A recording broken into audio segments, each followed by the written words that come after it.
ഇടയിലുള്ള മക്കള് നമ്മൾ വിളിച്ചാൽ അവരെ കേൾക്കുമോ? നമ്മൾ വല്ല കാര്യം പറഞ്ഞാൽ അവർ ശ്രദ്ധിക്കുമോ? നമുക്ക് അവരെ അറ്റൻഷൻ കിട്ടുമോ? അവർ നമ്മൾ ശ്രദ്ധിക്കുമോ? മുത്തനബി തങ്ങൾ വാഹനപ്പുറത്ത് കൊണ്ടുപോകുമ്പോൾ നബി തങ്ങൾ ചോദിച്ചു, യാ ഗുലാം, ചെറുപ്പക്കാരാ എന്ന് നബി തങ്ങൾ പുറകിലിരിക്കുന്ന ഇബ്നു അബ്ബാസ് റളിയല്ലാഹു അൻഹു വിളിച്ചു, യാ ഗുലാം, ഓ യങ് മാൻ, ചെറുപ്പക്കാരാ.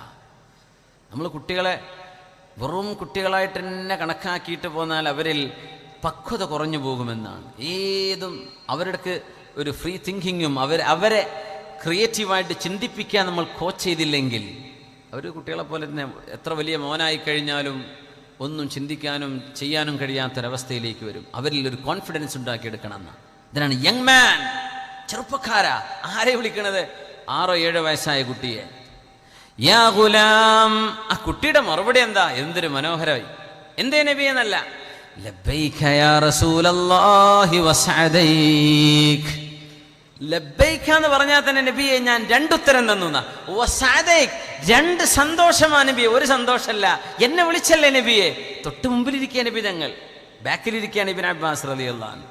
യാ ഗുലാം ലബ്ബൈക യാ റസൂലല്ലാഹി വസഅദൈക്. നബിയെ ഞാൻ ഇവിടെയുണ്ട് നബിയെ. 2 ഉത്തരം, 2 തവണ ഞാൻ അങ്ങേക്ക് ഹാജർ പറയുന്നു. 2 തവണ എനിക്ക് സന്തോഷമുണ്ട് നബിയെ, പറയൂ. ഇന്നി ഉഅല്ലിമുക കലിമാത്ത്. സ്നേഹത്തോടെ ഹബീബിന്റെ മനസ്സിൽ നിന്ന് ഇബ്നു അബ്ബാസ് എന്ന കൊച്ചുകുട്ടിയുടെ മനസ്സിലേക്ക് പോകുന്ന വചനങ്ങൾ. നമ്മുടെ മക്കൾ വഴിതെറ്റിപ്പോകുന്ന കാലം, സ്കൂളുകളിലേക്ക് മയക്കുമരുന്ന് വരുന്ന കാലം, സ്കൂൾ ക്യാമ്പസുകൾ മലിനമാകുന്ന കാലം, ക്ലാസ് റൂമിൻ്റെ അന്തരീക്ഷം പോലും മലിനമാകുന്ന കാലത്ത് നമ്മുടെ കൊച്ചുമക്കൾ കേൾക്കേണ്ട ഹബീബിന്റെ വസിയ്യത്താണിത്. അവരെ നമ്മൾ ഈ വാക്കുകൾ പറഞ്ഞു കൊടുക്കണം.